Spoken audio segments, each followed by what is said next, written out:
الحمد لله رب العالمين وبه أستعين وأصلي وأسلم على نبينا محمد وعلى آله وصحبه أجمعين أما بعد. Nous reprenons la lecture du livre Tajrid al-Tawhid al-Mufid de l'imam al-Maqrizi rahimahullah ta'ala avec les annotations de notre shir Yasin Abul Abbas al-Adani rahimahullah ta'ala.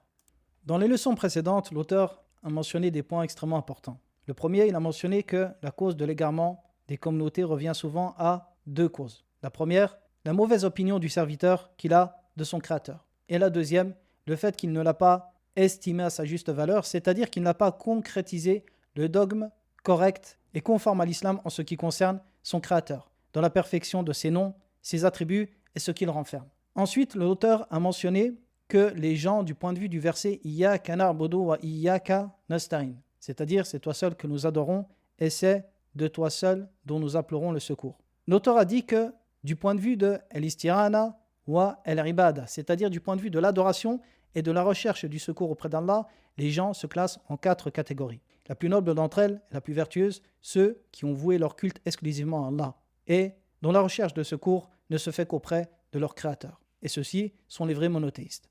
La deuxième catégorie, ceux qui sont en opposition totale à eux, c'est-à-dire ceux qui ont délaissé l'adoration d'Allah seul et dont la recherche de secours est vouée à un autre que lui. La troisième catégorie, ceux qui adorent Allah seul, mais qui ont des manquements dans la recherche de secours auprès de lui. Et il s'agit ici de deux grands groupes, Al-Qadariyya ou Al-Jabariyya. Les Jahmites ou leurs suppôts, comme Al-Ash'arira, les Ash'ari de nos jours, et les Mu'tazila. Et la quatrième catégorie, ceux qui ont une forme d'istirana, mais sans adoration. Et ceci ressemble au kuffar qu'Allah a mentionné dans son livre فَإِذَا رَكِبُوا فِي الْفُلْكِ دَعْوُوا اللَّهَ مُخْلِصِينَ لَهُ الدِّينَ. C'est-à-dire lorsqu'ils sont montés sur un bateau et qu'il a pris la mer et le moment où ils ont craint la noyade, ils invoquèrent Allah en lui vouant un culte exclusivement. C'est-à-dire qu'ils ont cherché le secours auprès d'Allah à ce moment-là dans leurs besoins afin de les préserver, même s'ils ne l'adorent pas en temps normal et qu'ils adorent un autre que lui. Donc voici un résumé de ce que l'auteur a mentionné précédemment. Nous poursuivons la lecture. Et sache que le serviteur ne saura concrétiser l'adoration d'Allah Ta'ala sans la présence de deux fondements. Le premier, mutaba'atu ar-rasoul alayhi salatu wa salam, le suivi exclusif du messager d'Allah alayhi salatu wa salam. Et le deuxième fondement, ikhlasu al-rubudiyya, l'exclusivité de l'adoration pour Allah seul. Et les gens, du point de vue de ces deux fondements, se classent en 4 catégories. La première, les gens de la sincérité et du suivi. Toutes leurs actions sont pour Allah seul.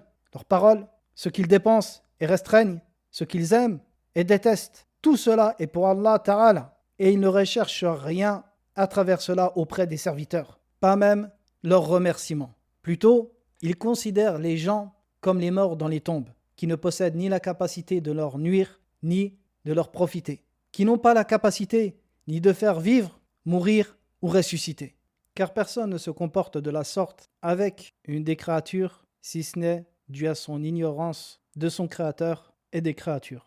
La sincérité est l'œuvre sans laquelle Allah n'accepte aucune action de quiconque. Elle est l'œuvre qu'Allah a ordonnée à ses serviteurs jusqu'à leur mort. Allah Ta'ala dit dans son livre « Liyabluwakum ayyukum ahsanu amala » afin qu'il vous éprouve pour distinguer qui sont les meilleurs d'entre vous en action.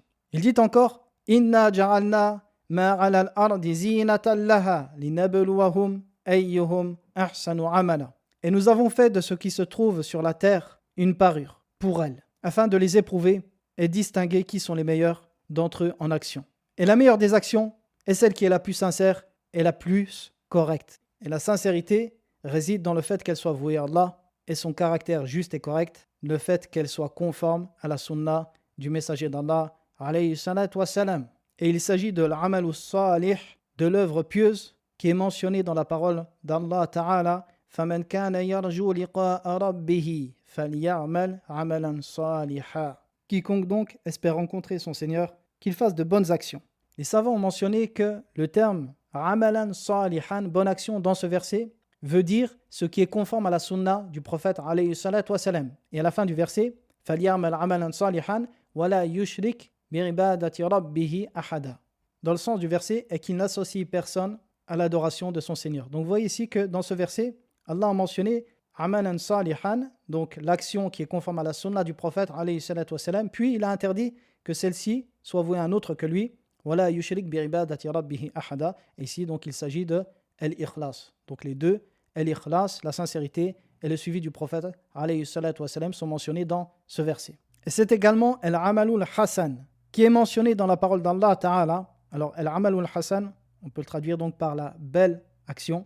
وَمَنْ أَحْسَنُ دِينًا مِمَّنْ أَسْلَمَ وَجْهَهُ لِلَّهِ وَهُوَ مُحْسِنٌ. Dans le sens du verset, et quiconque est meilleur en religion que celui qui se soumet à Allah tout en se conformant à la législation. Alors le terme ici, وَهُوَ مُحْسِنٌ, ce qui est voulu ici donc, c'est le fait qu'il se conforme à la législation divine, que ce soit le Coran ou la Sunna.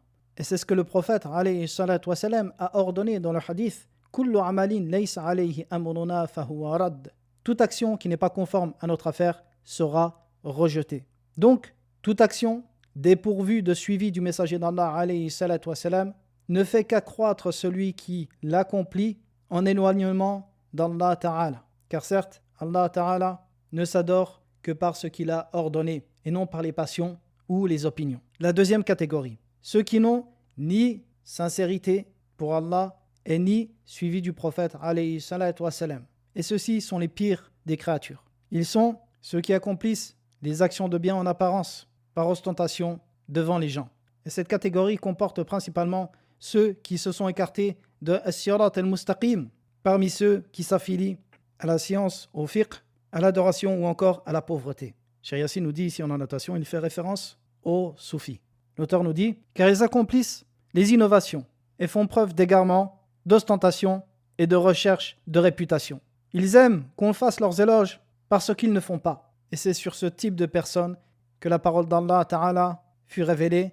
La tahsabanna alladhina yafrahuna bima ataw wa yuhibbuna an yuhmadu bima lam yaf'alu fala tahsabannahum bimafazatin min al-'adhab wa lahum 'adhabun alim. Dans le sens de ce verset, ils ne pensent pas que ceux qui se réjouissent de ce qu'ils ont accompli et aiment qu'on les loue pour ce qu'ils n'ont pas fait, vraiment ne pensent pas qu'ils trouveront un échappatoire du châtiment. Et ils auront un châtiment douloureux. La troisième catégorie, celui qui est sincère dans ses actions, mais dont les actions ne sont pas conformes au suivi de la législation, comme les ignorants parmi les adorateurs et ceux qui s'affilient à l'ascétisme et à la pauvreté, ou tous ceux qui adorent Allah comme il ne l'a pas légiféré. Cheikh Yassine nous dit en annotation ici qu'il fait référence encore une fois aux soufis, lorsqu'il parle de ceux qui s'affilient à l'ascétisme et à la pauvreté, c'est-à-dire ceux qui adorent Allah par ce qu'il n'a pas légiféré et qui exagère dans ce qu'il a légiféré. Et l'affaire en réalité ne réside pas dans l'adoration d'Allah seulement, mais plutôt dans l'adoration d'Allah comme il le veut. Et parmi ces gens, celui qui reste dans un lieu isolé, en délaissant le Jumu'ah et en croyant que ceci est une adoration. Ou alors, il voit que le jeûne continue, la prière toute la nuit, ou le jeûne le jour de la fête de Al-Fitr, la fête de la rupture, est une adoration. Et ainsi de suite. La quatrième catégorie, celui dont les actions sont conformes à la législation, mais sont vouées à un autre qu'Allah Ta'ala, comme les actes d'obéissance des ostentateurs. Ou l'homme qui combat par ostentation, recherche de réputation, qu'on dise de lui que c'est un courageux, ou encore à la recherche du butin. Également comme celui qui fait le pèlerinage afin que les gens le disent, celui qui lit, qui enseigne, tout ça dans le but que les gens le disent. Toutes ces actions sont des actions pieuses en elles-mêmes, seulement elles ne sont pas acceptées. Allah Ta'ala dit وَمَا أُمِرُوا إِلَّا لِيَعْبُدُوا اللَّهَ مُخْلِصِينَ لَهُ الدِّينَ حُنَفَاءَ. Et il ne leur a été ordonné que d'adorer Allah seul en lui vouant un culte exclusif. Et il n'a rien ordonné aux gens si ce n'est son adoration avec le suivi et la sincérité. Et ceux qui en font preuve sont les partisans du verset Iyyaka na'budu wa iyyaka nasta'in. On s'arrête ici, car l'auteur va entrer dans un autre chapitre. Wa sallallahu ala nabiyyina Muhammadin wa ala alihi wa sahbihi wa sallam.